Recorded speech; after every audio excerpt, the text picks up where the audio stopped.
Hello and welcome back to the world of biology. Myself Sachin sir from Vidya Mandir IIT and Medical Academy Islampur, Maharashtra. We are discussing about the chapter principles of inheritance and variations, and now we are going to study hemophilia. Hemophilia, it is X-linked recessive disorder caused by mutant gene. Hemophilia, it is a X-linked recessive disorder and caused by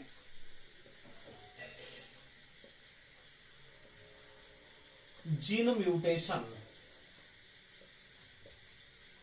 gene mutation मुळे produce होणारी आणि x linked recessive jeans मुळे cause होणारे disorder म्हणजे haemophilia. What is actually the haemophilia? This is the disorder in which person unable to clot their blood or the process of delayed clotting of the blood is known as hemophilia. Hemophilia, it is also known as bleeder's disease because minor injury, even the minor injury causes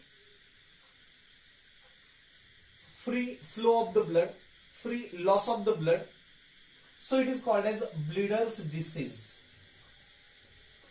When the blood unable to form a clot, when there is a delayed clotting of the blood, एक तर blood clot व्हायला वेळ लागत असेल किंवा blood अजिबात clot होत नसेल तर ही कंडिशन असते haemophilia. When person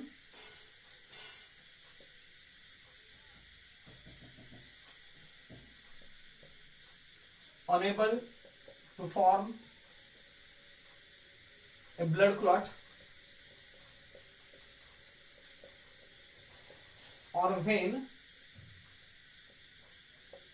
there is delayed clotting of the blood, when there is delayed clotting of the blood, this condition is known as hemophilia. अगदी मायनर इंजुरी जरी झाले तरी ब्लड हे फ्लो होत राहतं, ब्लड क्लॉट होत नाही आणि म्हणून त्याला ब्लीडर्स डिसीज असंही नाव दिले. This disease is also known as royals disease. या डिसीजला रॉयल्स डिसीज असंही म्हटलेलं आहे because this disease was commonly found in the royals family of England, Russia, as well as Germany. इंग्लंडमध्ये, जर्मनीमध्ये, रशियामधल्या ज्या काही रॉयल फॅमिली होत्या म्हणजेच त्या काळी साधारणतः 18व्या-19व्या शतकामध्ये इंग्लंडमध्ये, रशियामध्ये, जर्मनीमध्ये जे काही राजघराणे होते, रॉयल्स फॅमिली होत्या, या रॉयल्स फॅमिलीमध्ये हा डिसीज आपल्याला बघायला मिळत होता आणि म्हणून त्याला रॉयल्स डिसीज असंही नाव दिलंय. This disease was found in the family of king Albert and the queen Victoria. इंग्लंडची राणी व्हिक्टोरिया आणि तिचा पती अल्बर्ट यांच्या फॅमिलीमध्ये बरेचसे हिमोफिलिक पर्सन्स आपल्याला आढळतात, सापडतात आणि म्हणून त्याला रॉयल्स डिसीज असं म्हटलंय. This Victoria queen was carrier. ही व्हिक्टोरिया कॅरियर होती, कॅरियर फॉर हिमोफिलिया आणि तिच्या एकूण 9 अपत्यांमध्ये 9 तिचे जे काही प्रोजेनीज होते यापैकी 3 हिमोफिलिक होते आणि म्हणून या डिसीजला रॉयल्स डिसीज असंही नाव दिले. रॉयल्स डिसीज असं नाव दिले. The gene that causes normal clotting of the blood, normal coagulation of the blood is X capital H. X capital H हा जीन नॉर्मल क्लॉटिंग साठी आवश्यक असतो. It causes normal coagulation of the blood. But when the gene mutation occur in this gene, जेव्हा यामध्ये mutation होतं and the mutant gene X small H produce haemophilia. हा recessive allele जो आहे X small H causes haemophilia. याच्यामुळे haemophilia ही disorder होते. The gene X small H, because of the gene X small h, there is no formation of clotting factor 8th and 9th due to the lack of blood clotting factor 8th and 9th. The disorder is caused said to be hemophilia. Blood clotting factor 8th आणि 9th हा जर produce नाही झाला, हे clotting factors जर नाही produce झाले, तर त्यामुळे ही डिसऑर्डर कॉज होते. 8th क्लॉटिंग फॅक्टर जो आहे तो anti haemophilic factor, anti haemophilic factor, आणि 9th फॅक्टर जो आहे तो फॅक्टर म्हणजेच अर्थात क्रिसमस फॅक्टर, त्याला क्रिसमस फॅक्टर असं म्हणतात. हे दोनही फॅक्टर्स ब्लड कोएग्युलेशन साठी आवश्यक आहेत आणि हे दोन फॅक्टर फॉर्म होत नाहीत जर कंडिशन असेल एक्स स्मॉल एच हा जीन असेल तर.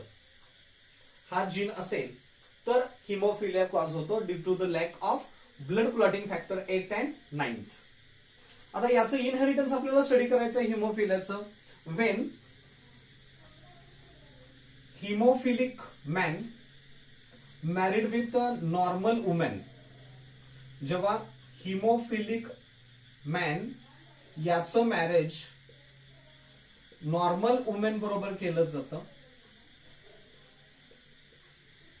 तेव्हा आपल्याला काय कंडिशन दिसेल? हिमोफिलिक मॅन जिनोटाइप काय लिहिता येईल? एक्स स्मॉल एच वाय, आणि normal women x capital H X capital H. Okay, गॅमिट्स पाहा. याचे दोन गॅमिट्स होतील एक्स स्मॉल एच वाय, हे दोन गॅमिट्स, आणि इथं एकच गॅमिट फॉर्म होणार आहे एक्स कॅपिटल एच. हे दोन स्पर्म्स आहेत त्यामुळे असंही आपण ड्रॉ करू शकतो. F1 जनरेशन मध्ये यांच्यापासून पॉसिबल कॉम्बिनेशन्स काय मिळतात बघा. Possible combinations X capital H X small H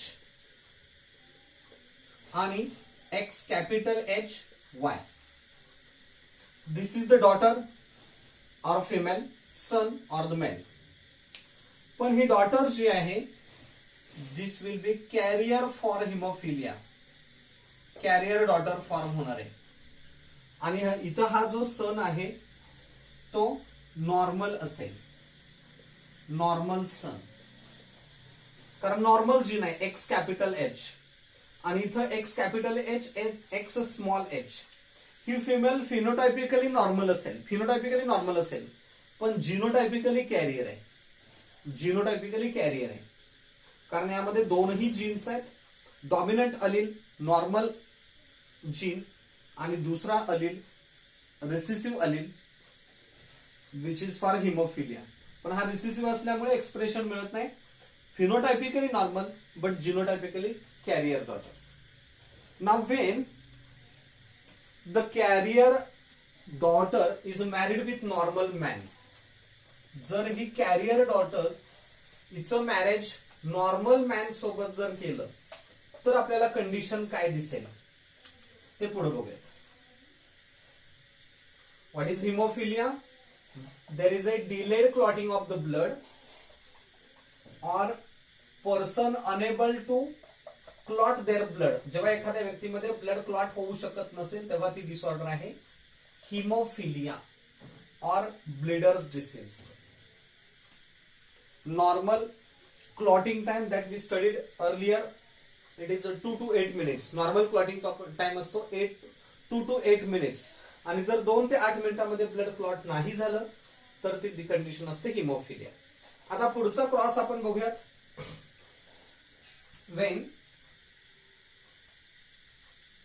carrier daughter, ही carrier daughter married with normal man, तर याचं इनहेरिटन्स कसं आहे? जिनोटाइप लिहा, X capital H, X small H, X capital H, Y. 4 gametes मिळतील. X capital H, X small H, इकडे X capital H आणि Y, असे 4 गॅमेट्स मिळणार. त्याचे पॉसिबल कॉम्बिनेशन्स घ्या. 1 2 3 4, 4 इंडिव्हिज्युअल्स मिळणार आहेत.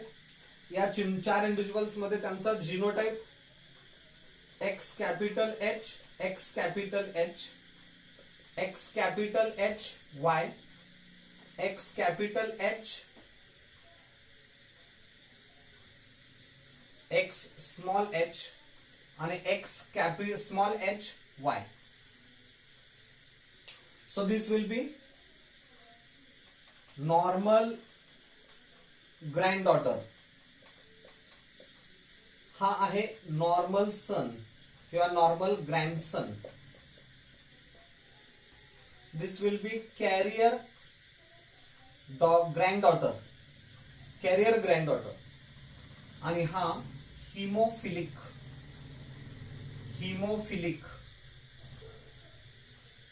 ग्रँडसन.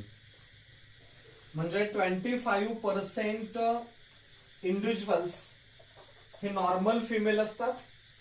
25% individuals normal female, 25% individuals normal sons, 25% daughters are carrier and 25% sons, grandsons are hemophilic. हा जो जीन आहे हिमोफिलियाचा, या ग्रँडफादर कडून ग्रँडसन कडे ट्रान्सफर झाला through his daughter. So it is called as criss cross inheritance. आणि असंच क्रिस क्रॉस इनहेरिटन्स हे आपण लास्ट टाइम डिस्कस केलं होतं in case of colour blindness. Okay, so the inheritance of colour blindness and inheritance of haemophilia both are same. दोघांचं inheritance same आहे. Criss cross inheritance also said to be diogenic. It is also called as diogenic inheritance.